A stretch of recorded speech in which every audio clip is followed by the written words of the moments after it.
Hello, everyone. Welcome. We are here today to talk about assessment. We are in Chapter 6 of Foundations for Teaching English Language Learners by Wayne E. Wright. So let's get started. English learners are probably the most tested students in our educational system. So in addition to taking federal and state tests that all students take, English learners also take language proficiency tests every year. They participate in district and school level tests, as well as classroom-based assessments developed by teachers in the district. So educators need to be aware of this heavy testing burden that's placed on ELLs that impact the lives of students and their teachers.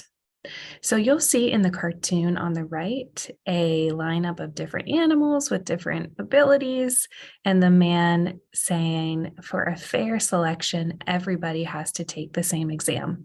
Please climb that tree. So I often have this image in my head whenever I think about testing of our students. Test results are often used to determine whether students are placed in or exited from special programs, whether they progress to the next grade level or attend summer school, and of course, graduation requirements. So if they're given a high school diploma or not. Test scores are often used to judge the skills or adequacy of teachers as well.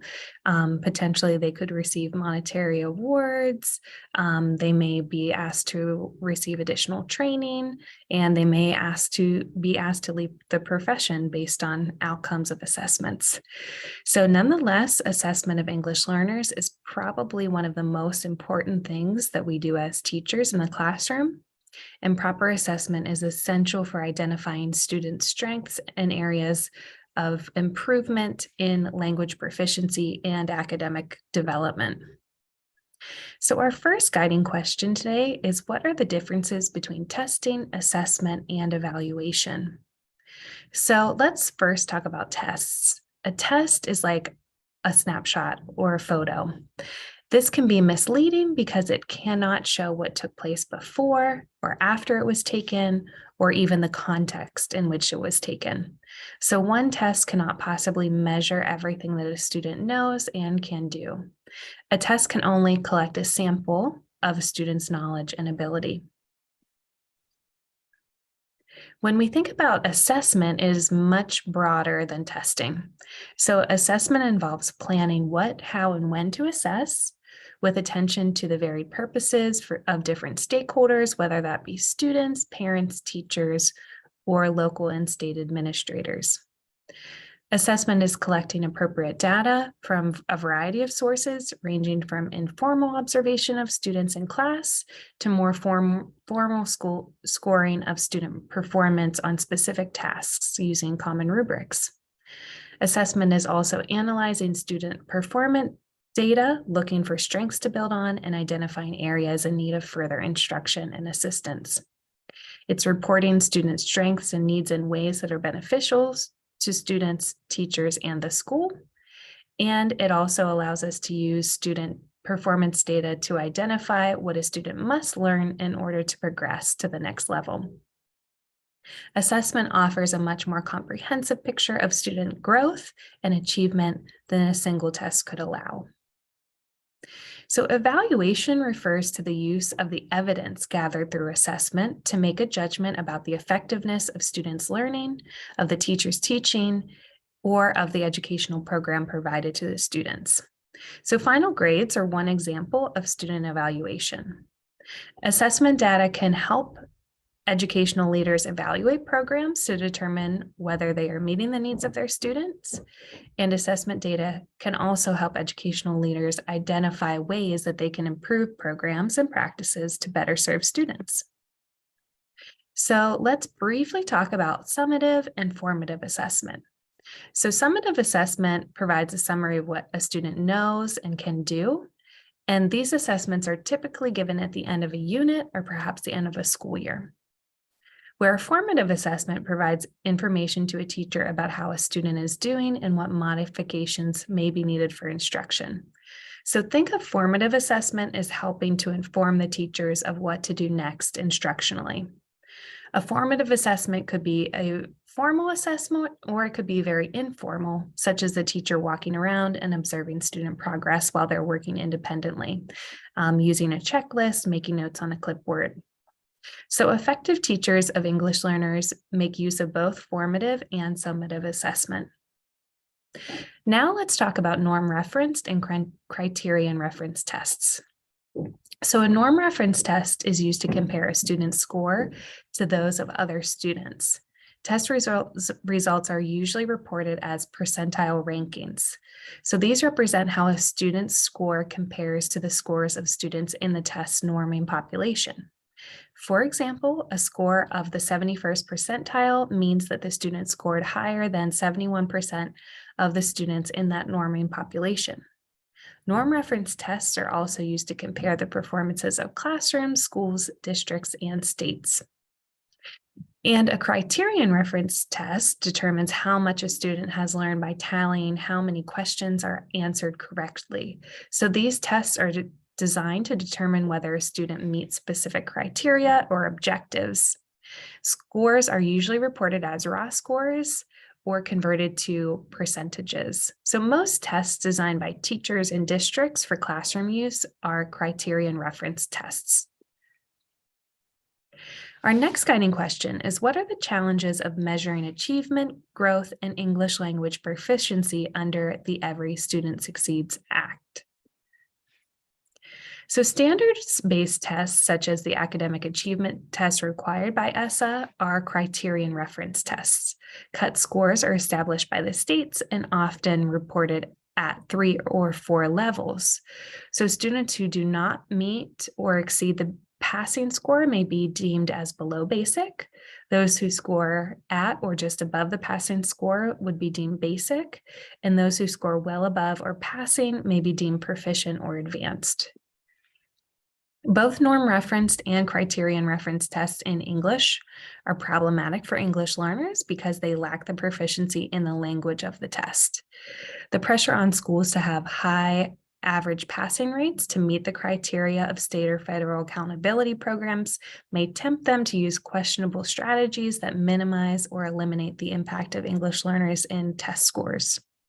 So efforts to minimize the impact of ELLs in test scores on district and school averages could also be seen as an acknowledgement that there are unresolved issues related to reliability and validity of test scores for English learners.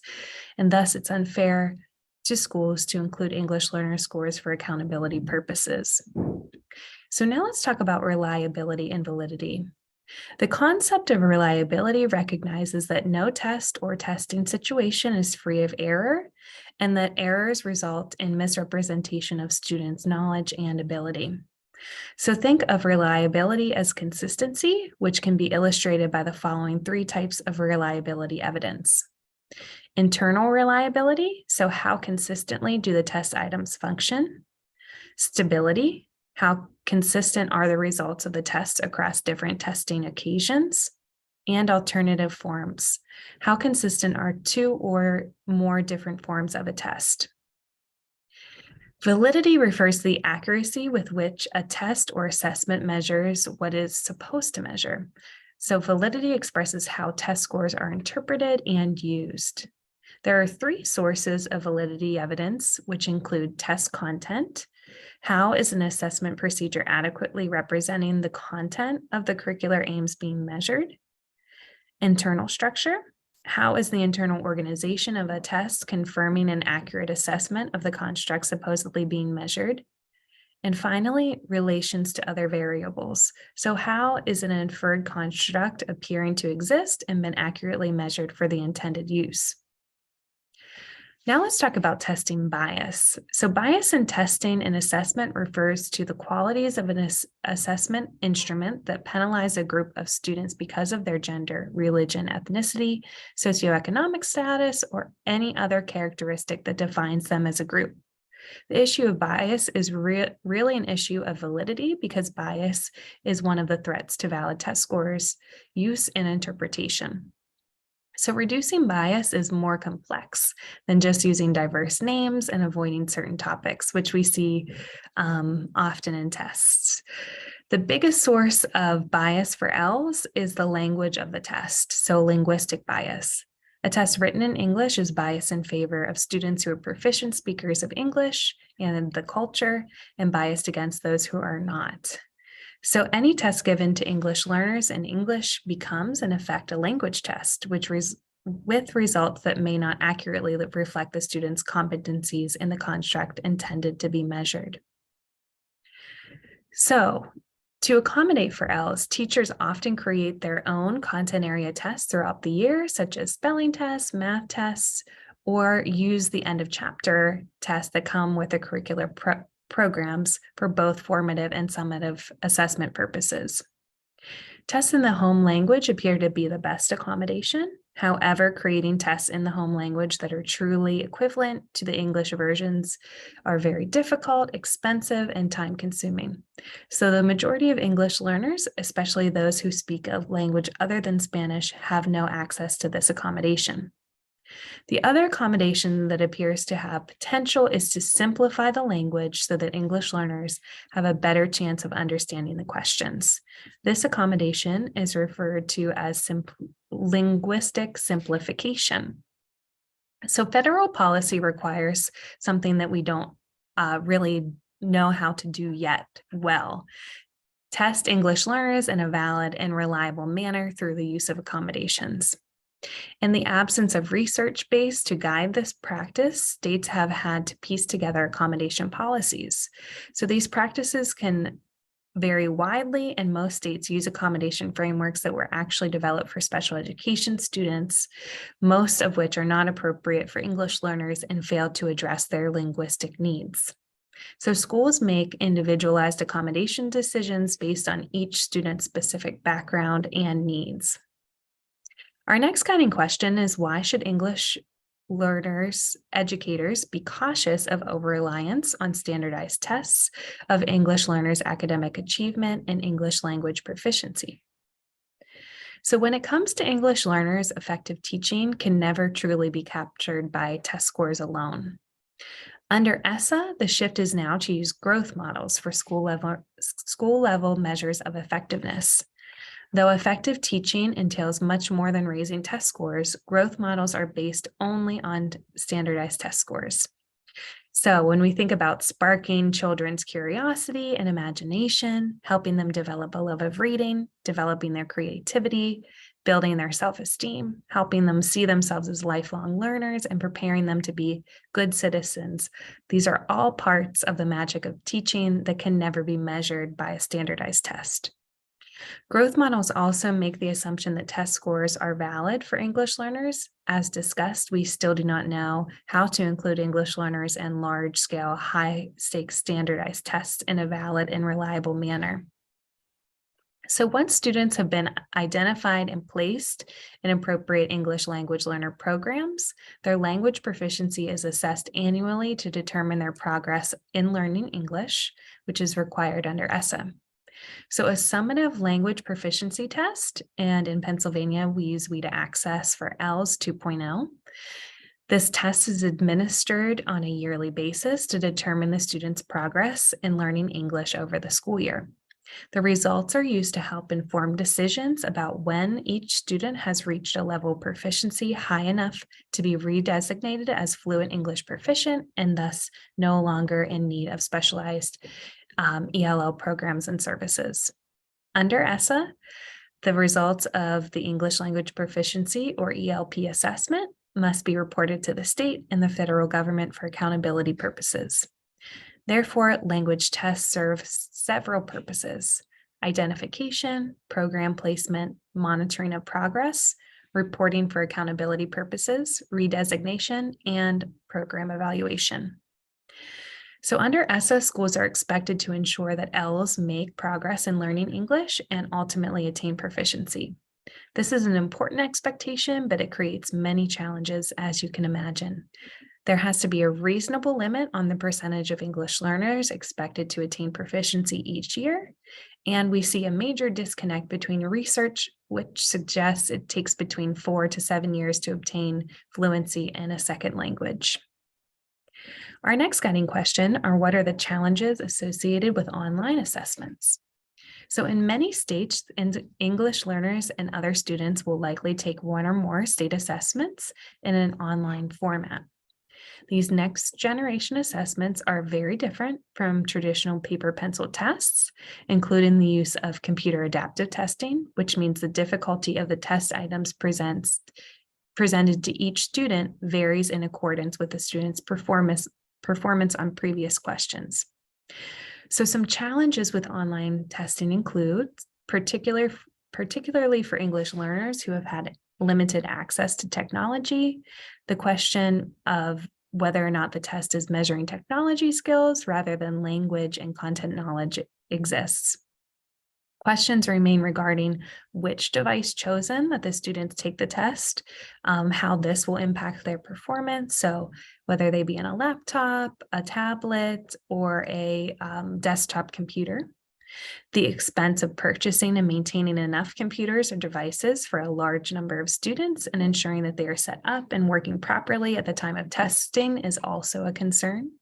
And ensuring that the school has strong and fast Wi-Fi, that the test server is secure and has enough bandwidth to handle a high load of simultaneous users is another major issue. Our next guiding question is, how can English learner educators use authentic alternate assessments to provide valid and reliable evidence of English learners' growth and achievement? So because of the difficulties involved in assessing the learning and progress of English learners in high-stakes standardized tests, effective teachers of English learners use their own alternate authentic assessments throughout the year for both formative and summative purposes. These assessments are alternative because they are unlike the standardized tests and traditional classroom-based tests created by teachers or pulled from textbooks. They are authentic because they more closely match instructional practices in the classroom, and they reflect the knowledge and skills English learners need outside of the classroom. So authentic assessments are generally developed directly from classroom instruction, group work, and related classroom activities, and provide an alternative to traditional assessments. They can be considered valid and reliable in that they genuinely and consistently assess a student's classroom performance. They facilitate the student's participation in the evaluation process. They include measurements and evaluations relevant to both the teacher and the student. Authentic assessments emphasize real-world problems, tasks, or applications that are relevant to the student and his or her community. And they also build on students' strengths, such as language, prior experiences, interests, and funds of knowledge to facilitate learning. So the easiest way to assess English learners is to simply observe them. Want to know how they are progressing in English, in listening and speaking? Talk with them. Observe their interactions in the classroom, during group and pair work, during informal transition periods in class, and on the playground or in the hallway. Want to know how well they're reading? Listen to them read. Want to know how well they're writing? Watch them write and read when they want to. Want to know how well they understood the math lesson? Observe them completing independent math work at their desk or in cooperative groups. Informal observation can be facilitated through the use of anecdotal records. This means jotting down quick notes on things you observe the student doing. Observations can also be conducted more systematically with use of a checklist. A performance assessment is also a form of observation, but it's more structured. So students are asked to perform a specific task or create a specific product, and the teacher evaluates the process, the final product, or both, according to pre-established set of criteria. Most performance and other forms of authentic assessment are evaluated according to a rubric, which is a more sophisticated form of an observation checklist. Rubrics are an effective tool for assessing performance because they allow the teacher to establish upfront expectations for a particular assignment or activity. Authentic assessment can be made more effective if a student is involved in assessing their own work and performance and that of their classmates. So we use self-assessment and peer assessment, which can be facilitated through the use of a checklist or a rubric. Reflective self-assessments can be very effective in making students aware of what they have learned and how they are progressing and also can help them prepare for further learning that will advance them to the next level. Peer assessment can be very effective, but teachers should keep in mind that students need to be well trained in how to assess their peers. Care must be taken in determining which students assess which other students. And the purpose of peer assessment is for the students to internalize the high expectations and provide assistance to each other in meeting those expectations. Portfolio assessment, which is something that I prefer, is one of the most effective ways to measure a student's progress. So the teacher collects samples of students' work throughout the year and organizes it in a portfolio. Much like an artist's portfolio, a student portfolio is a collection of work that demonstrates the student's progress and achievement in meeting grade level standards. Effective student portfolios are well organized and provide evidence of student learning. So most include samples of student work along with some indication of how the student rated him or herself, evidence of how the work met the grade level curricular standards, and also shows growth over the year. The next guiding question is, why is there a need for multiple measures? So as we have seen, test scores evidence is limited and is only a single snapshot in time. So we need more, especially for English learners. The reality is that despite the inadequacies of high-stakes standardized testing, they are firmly the center of ESSA and state education policies. So it's imperative that teachers use multiple measures or several alternate and authentic assessments throughout the school year. Multiple measures are significant for ELLs because as the school year progresses, English learners learn more and more English. At any point, they likely know more English than they did the last time they took a test or completed an assessment. Along with providing strong evidence of the student's knowledge and skills, multiple measures enables teachers to track the student's progress and growth during the school year. So I want to thank you for your engagement today. In the next class, we will be discussing listening and speaking. Please remember to contact me whenever you would like to discuss any of your reading, your writing, your thinking, or any other matter. Thank you so much.